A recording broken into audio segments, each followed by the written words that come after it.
ये तो अभी आप बता रहे हैं कि गोल्टू अभी नहीं है, तो गोल्टू क्यों नहीं है अभी आपके पास? गोल्टू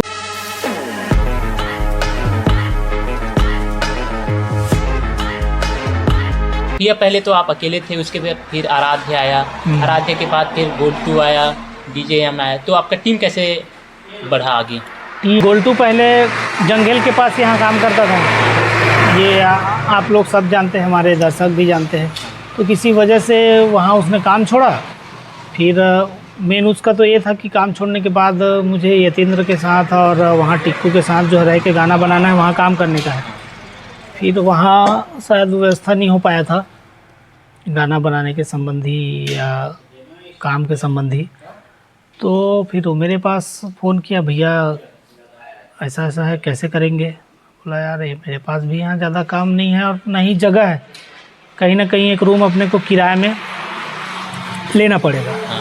तो फिर ध्यान आया जब किराए में रूम लेना है, किराया देना है, तो क्यों ना एक दूसरे जगह दुकान डाल लिया जाए। तो आप लोगों को शायद पता होगा, तो कवर्धा में कुछ हमारे ग्राहक है, उनका ये डिमांड था कि भैया हमारा बहुत दूर हो जाता है, उधर आप ब्रांच डाल देना। तो उन लोगों के बोलने की वजह से हमने बिरकोना में, कवर्धा के पास जो था, वहाँ हमने दुकान डाला था और गोल्टू वहीं रहता था दुकान में ही। तो ऐसे करके गोल्टू आया और गोल्टू का फिर दोस्त था यम, फिर यम आया और फिर यम के बाद राज आडी ने हमें सही सेटअप लिया और वो सेटअप उसने वहीं लिया बिरकोना में, गोल्टू के हाथ, गोल्टू दिया था मतलब उसको सेटअप। तो उस समय से राज आडी से संबंध बन गया। उसके बाद फिर गोल्टू का ही मतलब साथ का है अंशु, संजू, फिर ये लोग सब आए, फिर राज लाइट वाला आया, ऐसा कर करके मतलब सब आते गए और टीम बन गया। तो बिलासपुर दुर्गा झांकी में आप दोनों का सेटअप अलग हो चुका था? हाँ, बिलासपुर नवरात्रि गणपति समय से ही अलग हो चुका था। गणपति में ही सेटअप जो है अलग हो चुका था। में तो आपका सेटअप गया हुआ था। हाँ। तो वहाँ कि दंगा हो गया था वहाँ, तो डीजे वाइब्रेशन को भी नुकसान हुआ था और सुनने में आया था डीजे वाइब्रेशन का तो वीडियो वायरल हो गया था जो भी था, और आप लोगों का भी बहुत नुकसान हुआ था, लेकिन आप लोग का वीडियो वायरल नहीं हुआ था। तो इसके पीछे बता दीजिए कितना नुकसान हुआ है, क्या हुआ था? वो पूरी घटना का जो शुरुआत है बिलासपुर झांकी का कुछ इस तरीके से हुआ। रात को करीब एकदम पक्का नहीं है, 3, साढ़े 3 बजे, 2:30 बजे कुछ ऐसा समथिंग था। हम गाड़ी के अंदर ही थे और मैं अधिकतर सेटअप से ज़्यादा बाहर निकलता नहीं, वहीं गाड़ी के अंदर ही सो जाता हूँ मैं। तो मैं ऐसे ही लेटा बस था और कुछ टूटने फूटने का, पत्थर का आवाज़ आया, जो कि कभी कभी आता है। मतलब कुछ लोग उपद्रवी नहीं होते, पत्थर से फेंक के मारते हैं। तो हमको एक समय तक ऐसा ही लग रहा था कि पत्थर फेंक के हमको या गाड़ी को मार रहे हैं। तो एक समय तक हमने कैजुअली लिया, लेकिन बाद में धीरे धीरे वो बढ़ते गया, दंगा फसाद बढ़ते गया। तो फिर हमने जितने लड़के हमारे थे सबको नीचे कराया और नीचे बैठाया। अब उसी बीच ये यम और आरडी जो थे वो माइक में कमेंट कर रहे थे कि प्लीज़ ये सब मत करो, ये सब ऐसा करके। उसी बीच किसी ने यम को पत्थर मार दिया, आगे और पीछे से दोनों को यम को लग गया। वो बुरी तरीके से घायल हो गया था, हॉस्पिटलाइज था वो 2-3 दिन तक हॉस्पिटल में था, 3 दिन करीब बेहोश हो गया था। वो बेहोश था, लेकिन कंडीशन इतना ख़राब था कि वो तो बेहोश ही है, हम जानते भी नहीं है कि वो किस कंडीशन में है। लेकिन हिम्मत नहीं था कि कोई आदमी गाड़ी से लेके बाहर जाए, क्योंकि गाड़ी में तो फिर भी आदमी अधमरा है, अधमरा मान लो हो सकता है या किस स्थिति में था तब तक हमको पता नहीं था, लेकिन फिर भी लोग सुरक्षित थे। जाने के बाद तो पूरा 100%, क्योंकि हम इस तरीके से वहाँ पे थे कि पता नहीं लगने दे रहे थे कि हम वहाँ पे है करके। त्रिपाल जो था, गद्दा जो था, उसको ओढ़ के हम लोग, जितने हमारे मेंबर थे, पूरे ओढ़ के अपने सर और शरीर को बचा के वहाँ पे थे। बड़े बड़े पत्थर, इतने बड़े बड़े पत्थर थे, उसमें हमको फेंक के मारा जा रहा था, सेटअप को फेंक के। लेकिन एक समय बाद जब लग गया कि यहाँ पे कोई नहीं है, उन्होंने अपनी मर्जी से सारफी तोड़ा, पत्थर से क्रॉसवर और ये सब टूट गया था, लैपटॉप टूट गया था मेरा वाला। तो 1 घंटा करीब दहशत का हम बहुत मुश्किल से काटे हैं।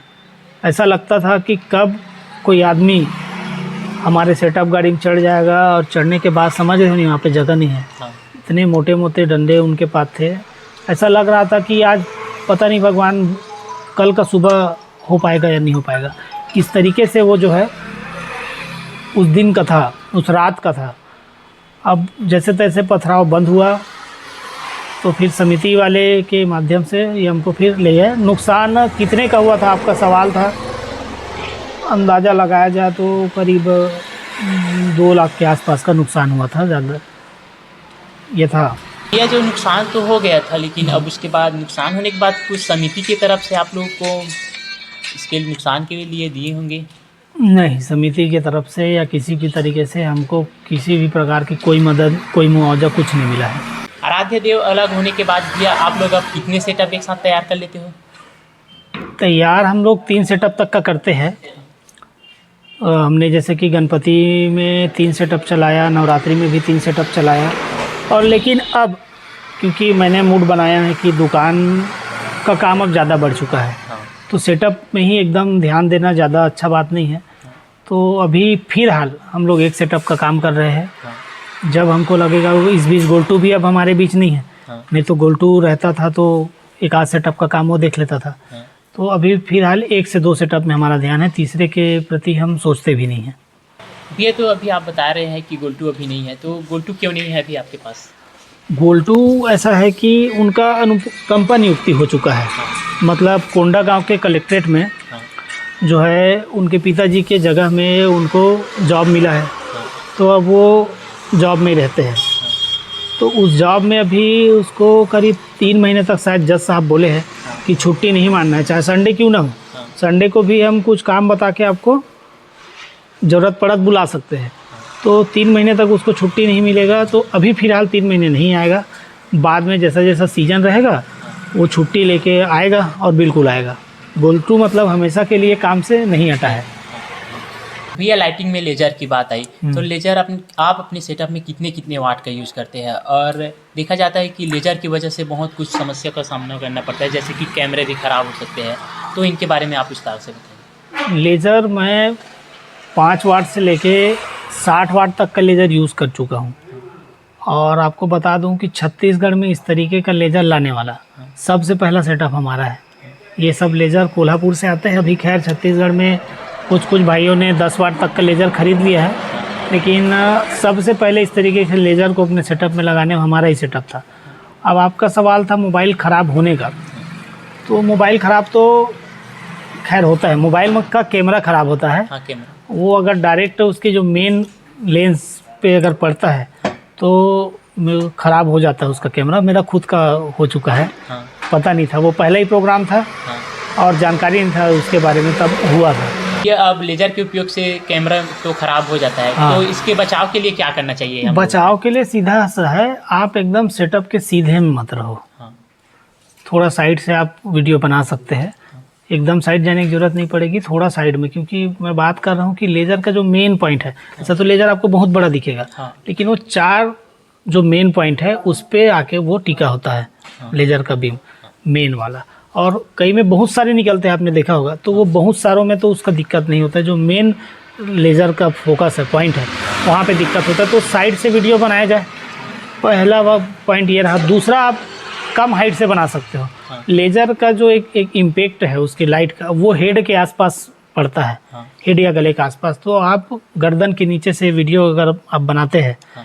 तो उसमें कुछ दिक्कत नहीं होगा, क्योंकि अधिकतर सेटअप में थोड़ा हाइट में ही लेज़र लगता है। और दोस्तों, ये वीडियो हमारा अच्छा लगा तो हमारे चैनल को सब्सक्राइब कर देना और लाइक भी कर देना।